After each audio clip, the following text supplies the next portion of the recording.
on. You're just asking me questions? Mhm. Okay. Good morning, everybody. How are you doing today? My name is Elliot Pierre. This is the Mac City Morning Show, and I just want to start it off the same way I always do. Thank you so much for taking the time to be here. I know you could be doing a million other things with your time, so it warms my heart that you've decided to spend it with us. Now, on that note, Tanner, hit him with the intro. What up, boss? Welcome to the Mac City Morning Show.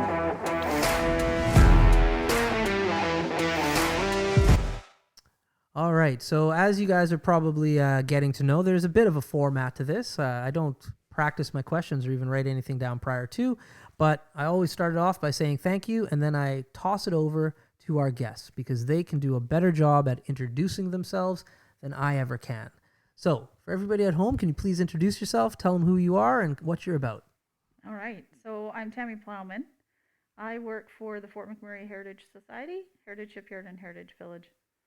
Cool. Right on. So I love Heritage Park. And it's funny, I always get this wrong because you said Heritage Society.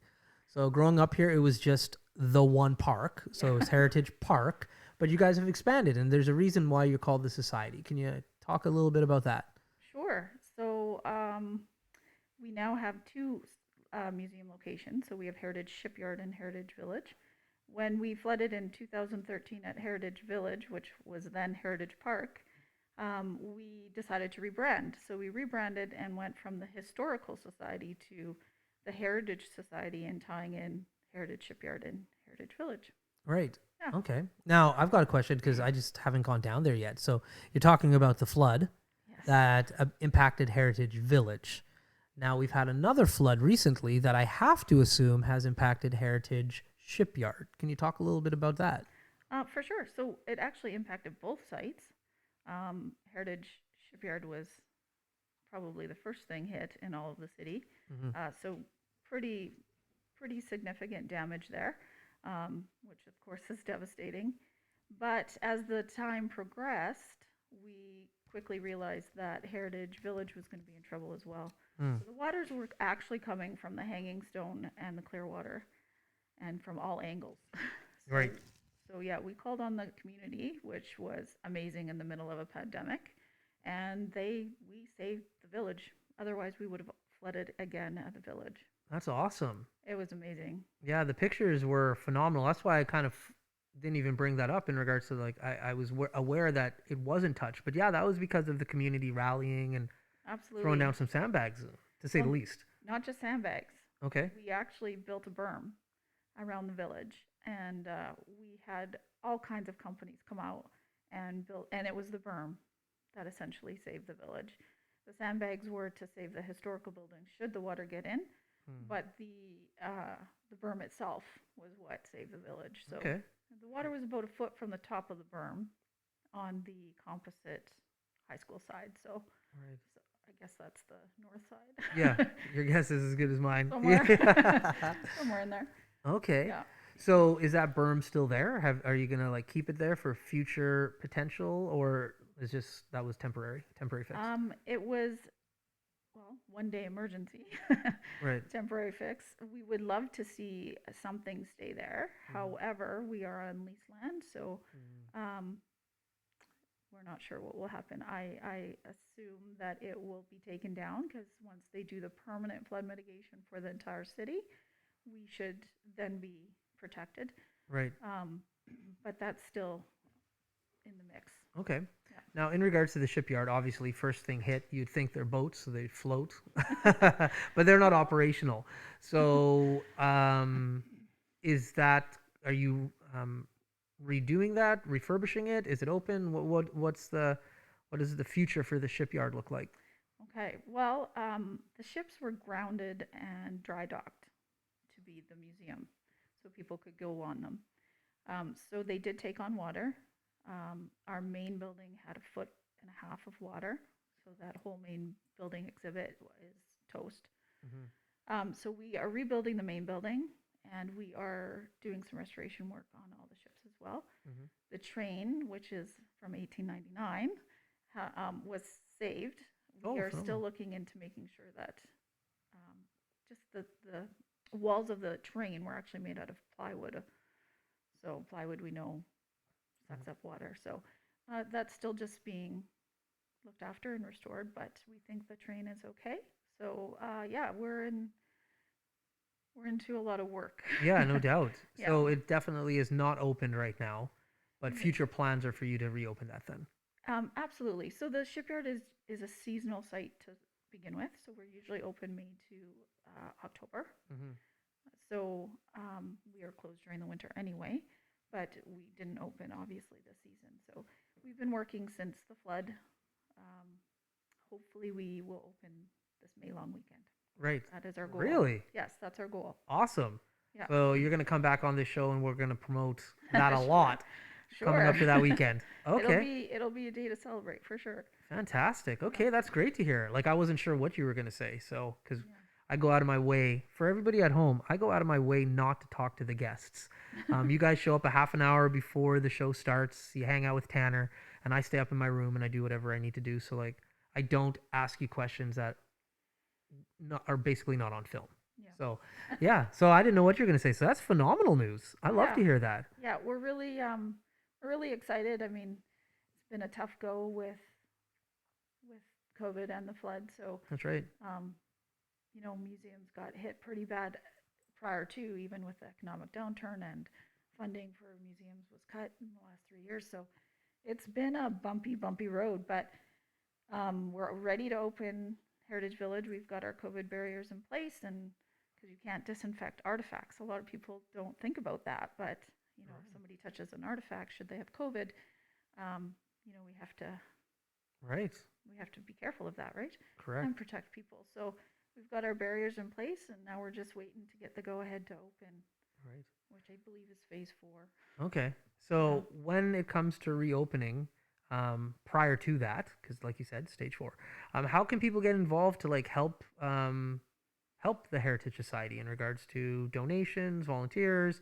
Obviously, it costs money to keep an establishment like that moving. So if you're not having people come in, that doesn't change the fact that you're on leased land. The light bills still need to be paid. How can people get in contact to support or just support in general? I love the question. Um, well, we have our gift shop open, so that our gift shop is definitely one of our main revenue streams. So shop local. We had a wonderful Christmas season. We're restocking both parts of the store, so be sure to shop local. The Christmas store is open still. We keep it open all year now. Of course, donations. We would love Right. and appreciate any donations. That keeps us going. Volunteers are a bit difficult right now with COVID and with the restoration work at the shipyard. It's just so very specific, being artifacts, that it's difficult to accept too many volunteers, which you never want to turn down a volunteer, but Right. it's just very specific work. And we have a restoration company in there right now doing the work. Okay. But, you know, there's always things to do Yeah. around the village, Okay. maintenance-wise. Now, in regards to the donations, like obviously you can swing by, like you said, and the gift shop's open, so I can give you cold hard cash. We'll take it. But if I'm at home and I don't want to make the trip down there, is there a way for me to actually give money outside of physically dropping it off? For sure. You can always donate through our website. There's a little donate button on there, or pop something in the mail, or give us a call. I mean, we'll take anything at this point. Yeah. Maybe not Bitcoin, but we'll take Right. just about anything. Okay, good to know. Well, that's the big Yeah. thing, and I'm going to ask you that again at the end of the show in regards to somebody missed what you just said. Hopefully, they can catch it at the end as well. Yep. Because yeah, you guys have an amazing place. Like I grew up here, so I remember going down for school excursions. We would go down to Heritage Park and run around and play. And a few years ago, when you and I first actually met, you gave me a proper tour of what you did after the flood. Yeah. And holy, was it impressive to say the least. Yeah, we took that opportunity, a lot of opportunity, Yeah. to just update the park at the time. And so yeah, we're a little more technical. Yeah. Got some audio visual, and we improved our exhibits and really focused on what the buildings were originally. And so yeah, the exhibits are fantastic. It's actually so sad that we haven't had anybody in since March, Mm-hmm. a year now almost. Right. And our educational programs have been put on hold. I should talk about this because I'm very excited about it. Let's talk about it. Yeah, we made artifact kits. And so teachers can rent the artifact kit, and it's got a 4 to 5 day curriculum outline for them. Teachers basically pick it up, and everything is divided up, and they can check it out. So they get some interpretive artifacts. We've got a little segment on beavers and otters, and some indigenous artifacts. So it's a great kit, and it's one way that we can stay connected with the schools. So we're really, it kind of hurts our heart a little bit not to be able to interact with our students and the teachers, and so this gives us a little bit of interaction with them. And we've been doing some virtual tours, so that's been really fun. Technically challenging, No doubt. just the movement in the buildings and things like that. But it's been it's at least one way that we Right. can connect. So we're really excited about that. Spring, we're talking about doing some more virtual tours. So it seems to be the way that things are going, and the only way to stay relevant within the community. And that's, of course, the mandate of the society, is to educate about the history of our region. So it's one way that we can do that. Very cool. So these kits, if I want to get one of these for my little guy, how is it something that only the schools can get? And should I be talking to his teacher about picking it up, or is this something that like anybody can get their hands on? That's a great question. Right now, it's just for teachers. Hadn't actually even thought about doing it for any, publicly or anything. But yeah, a teacher will rent it for her class and then work through it for the week. Oh, very It cool. comes back to us, and we quarantine it for a week, clean it. Like I said before, we can't disinfect artifacts, so they have to be left for a week or two, Okay. just COVID wise. Yeah. Yeah, so that's, Okay. So any teachers watching this show, yes. they should get in contact with you to pick that up. Yes, That's good. That's a yes, really interesting absolutely. way about going about it.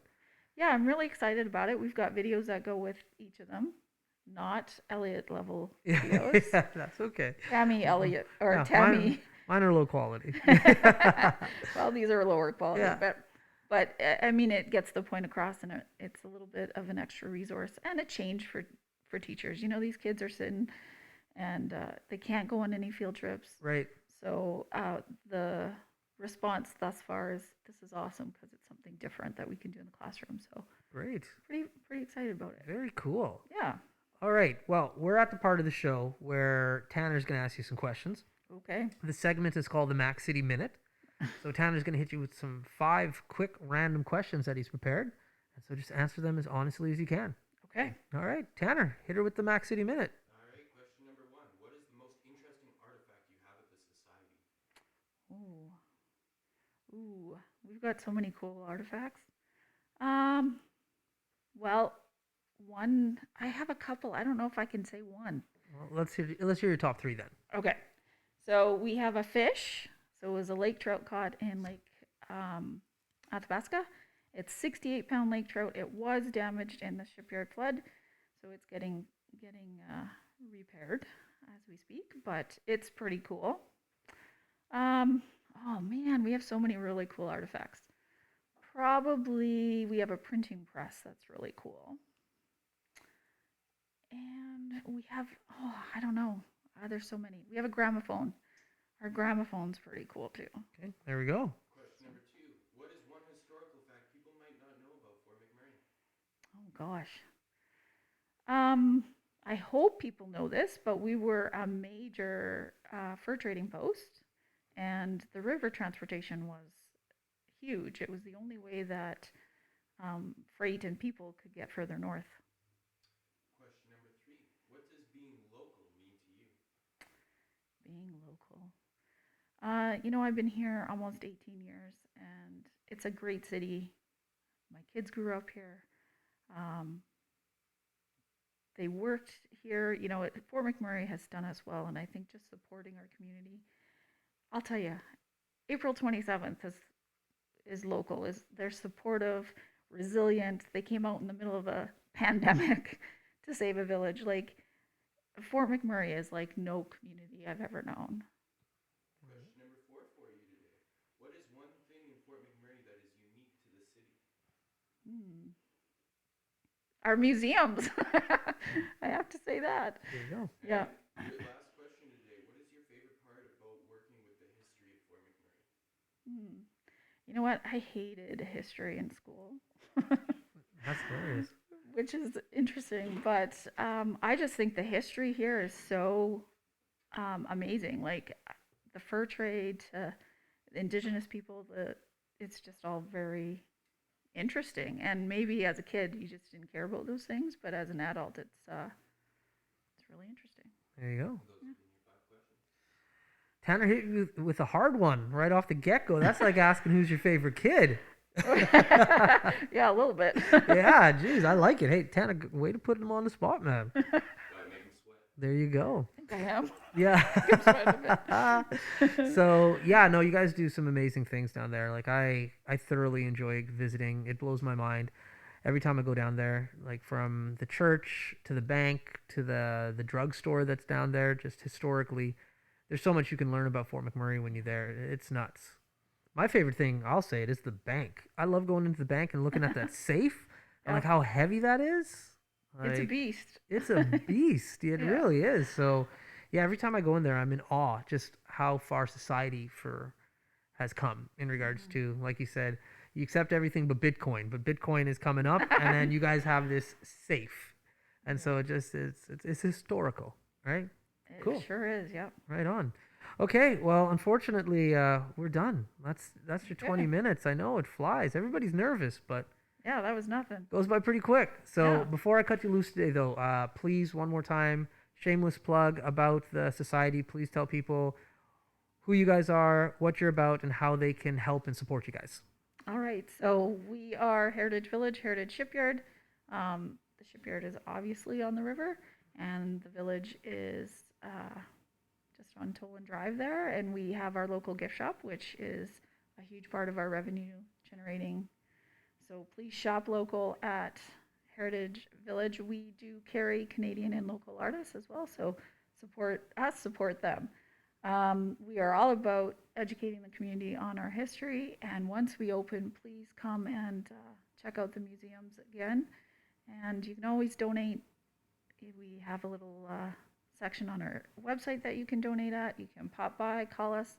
We'll take anything. There you go. Perfect. Okay, well, everybody at home, definitely, it's a really cool spot. If you haven't been to it before, try to do it virtually. When things get open again and you can check it out, please do that. And definitely go to the website and hit that button. And it's part of our history. So definitely try your best to support in any way you can. Other than that, my name's Elliot Pierre. This has been the Mac City Morning Show. Thank you so much for tuning in. It means the world to me. It really does. So thank you. And we'll see you tomorrow. Peace.